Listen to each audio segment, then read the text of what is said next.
dizendo que haverá, né, alegria quando chegarmos lá nos céus. E aí então entrou em choque, né? Aí eu tive que me pronunciar, porque, segundo as Escrituras, não haverá tristeza lá nos céus. Até porque, acredito que teremos tempo para nós provarmos à luz das Escrituras que ninguém sairá desta terra, ninguém entrará nos céus, ninguém, reitero, absolutamente ninguém sairá desta terra sem que haja uma transformação. Então, subiremos sim, mas chegaremos lá transformados. Então, a herança adâmica ficará no dia do arrebatamento. Então, aquele sentimento de culpa, tristeza, lágrimas, segundo as Escrituras, ficará no dia do arrebatamento. Daí o porquê eu me pronunciar. E eu fiquei a perguntar, como que pode? Será que esses homens que deram a vida, esses homens que proferiram com tanta segurança, estão enganados? Ok. Obrigado, pastor Abílio. Pastor Eliseu, o senhor tem também 4 minutos para sua opinião inicial sobre esse tema. Pastor Abílio disse que entrou em choque com o que ele aprendeu, mas quem prega e estuda as Escrituras sabe que o conhecimento sempre nos confronta. A teologia é ciência e, como ciência, sempre tem novas descobertas.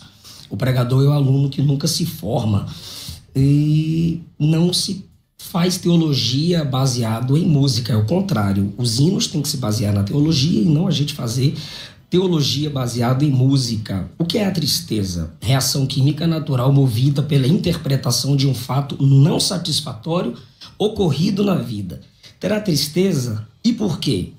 A afirmação de que terá, pastor Abílio, pastor César, não é só minha. Segundo, os termos usados por Paulo para se referir ao tribunal de Cristo indicam, sim, sentimentos menos favoráveis no tribunal de Cristo. Terceiro, não há um texto mostrando alegria para todos os salvos no contexto do tribunal de Cristo. Quarto lugar, a transformação não apaga memória.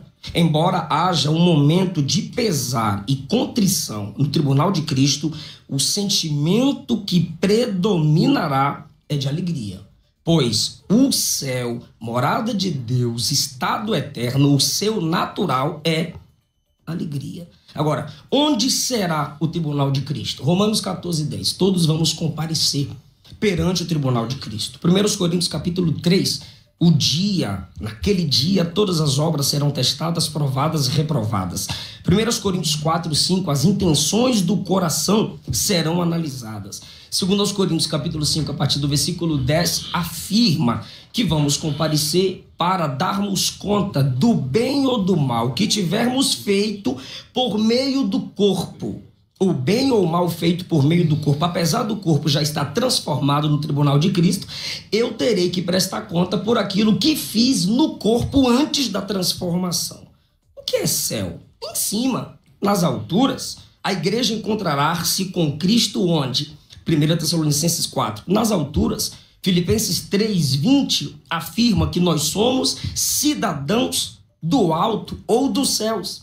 Qual é o sentido dessa palavra céu quando eu digo que o tribunal é no céu? A gente tem que analisar às vezes o sentido da palavra, porque mais importante que a semântica da palavra numa comunicação é o sentido em que ela é posta. Em que sentido Jesus disse que faríamos obras maiores do que ele? Em essência ou em alcance e quantidade? Em que sentido nós seremos coroados no tribunal de Cristo?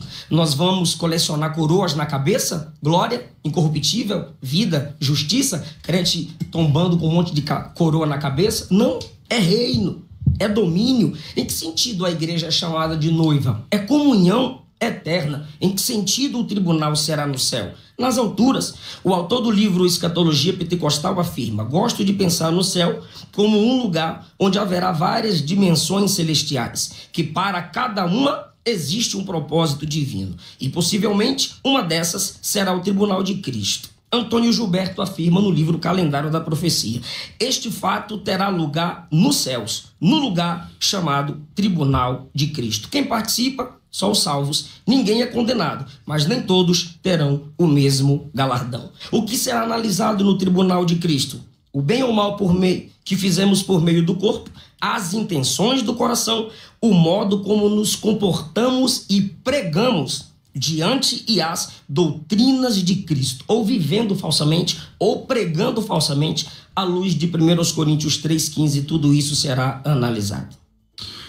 Ok, vamos lá. Agora nós temos tempos de 3 minutos para cada um. Então, vou pedir para zerar aí e colocar aí o tempo de 3 minutos com a palavra pastor Abílio Santana. Bom, o pastor Eliseu, ele proferira o que disse um escritor, e eu quero acreditar que nós não estamos aqui para discutir pensamento de escritor. Estamos aqui para discutirmos a escatologia bíblica. Antes, porém, eu quero deixar bem claro que é bem-vinda uma fala do rei de Troia, né? O Príamos, quando ele discutia com Aquiles, né, com a invasão de Troia, e ele fez um pedido para Aquiles, e Aquiles disse: eu vou te atender, mas você saiba que você continua sendo meu inimigo amanhã. Ele disse: ainda somos inimigos, mas até os inimigos se respeitam. Então, o meu intento aqui, o meu objetivo aqui, não é debater pessoas, mas sim ideias. Até porque eu tenho uma igreja que quer saber. Pastor Abílio está proferindo à luz das Escrituras o que ele nos ensina.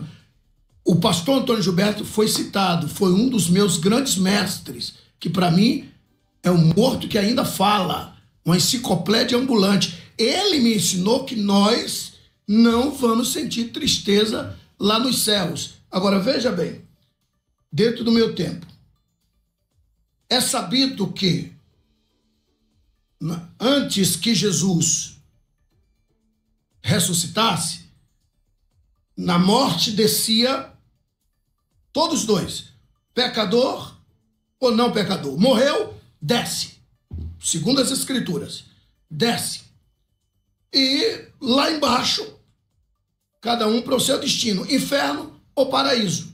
Pelo menos o próprio Jesus disse isso, né, no livro de Marcos, perdão, no livro de Lucas. Jesus contara que assim será, no caso, era quando morria os dois elementos, ou o pecador ou o salvo. No caso, Lucas 16, 19 a 31.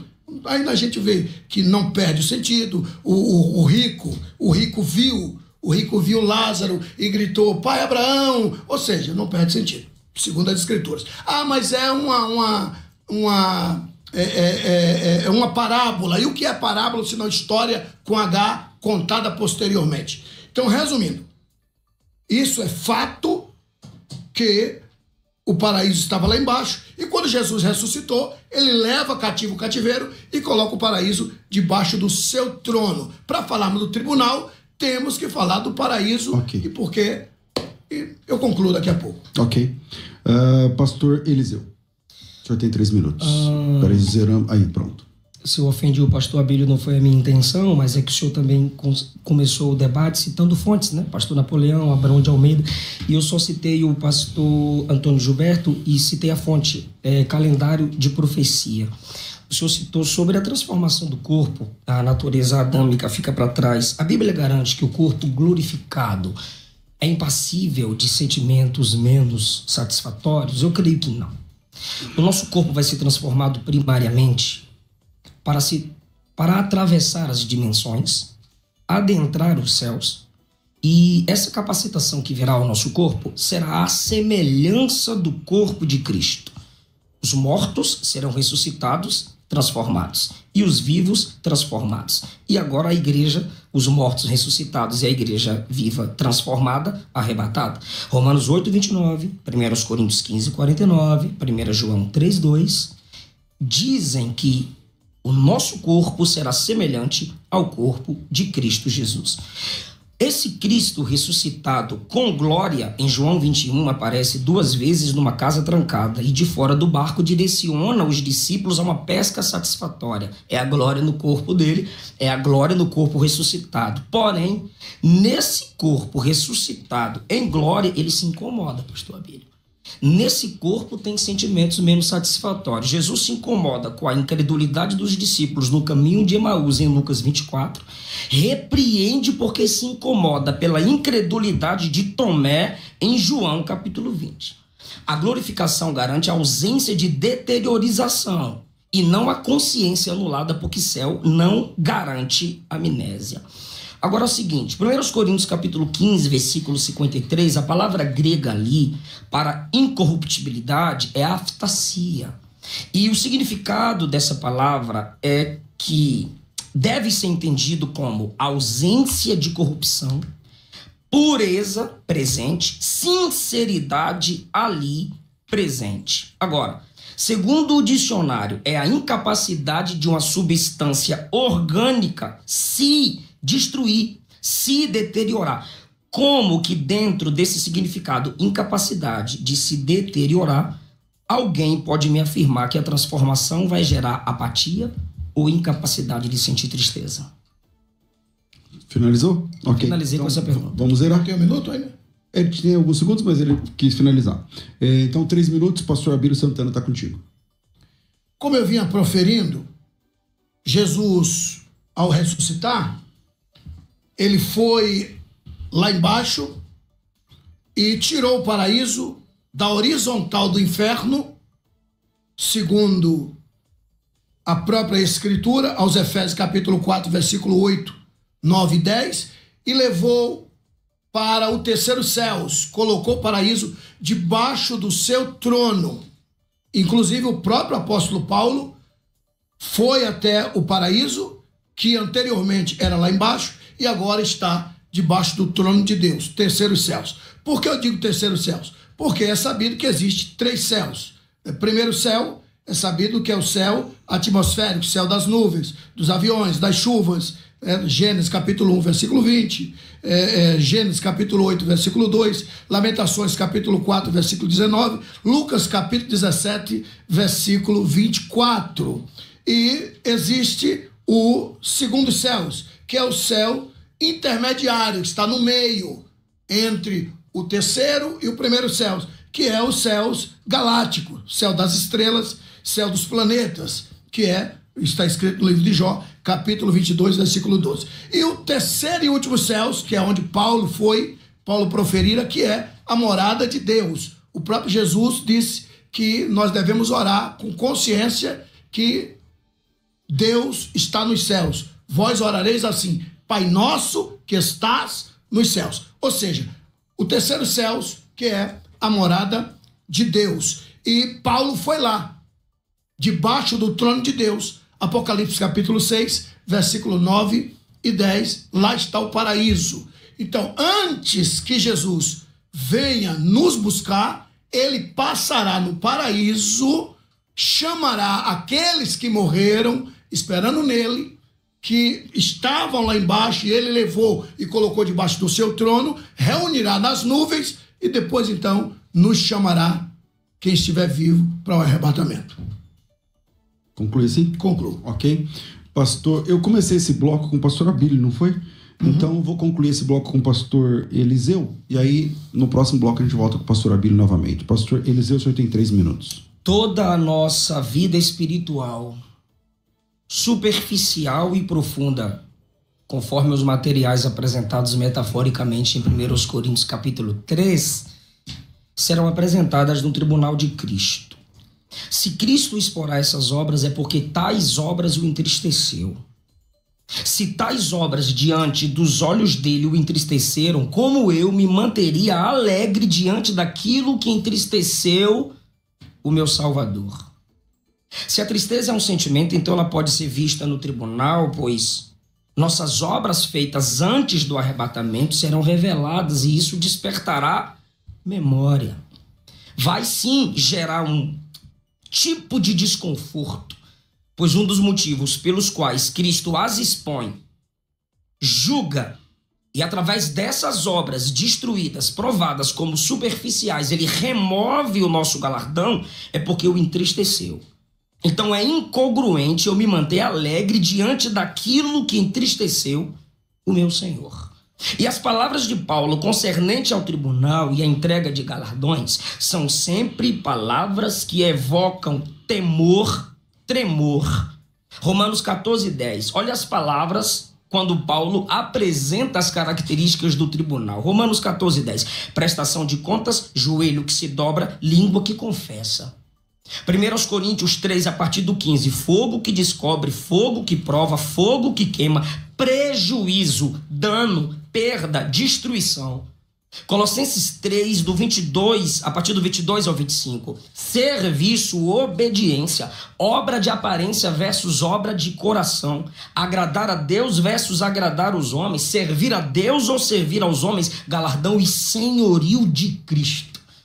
2 João, capítulo 1, versículo 8, interpretado à luz do tribunal, nós temos quais palavras ali? Trabalho, possibilidade de perda, esforço. Olhai por vós mesmos para que não percamos o que com esforço temos conquistado, mas antes recebamos inteiro galardão. E aqui eu subo mais uma vez no ombro do gigante Antônio Gilberto. Quem é sincero no íntimo não tem o que temer no julgamento. 2 Coríntios capítulo 5, a partir do versículo 10, nós temos quais palavras no tribunal? Julgamento do bem ou do mal, feito por meio do corpo. Temor, que é fobia. Gramaticamente, o temor do Senhor, no versículo 11 de 2 Coríntios 5, surge do entendimento do julgamento descrito no versículo 10. Enfatizando a seriedade e o peso que o tribunal de Cristo vai trazer sobre a vida dos crentes, pois na palavra fobia se vê uma carga emocional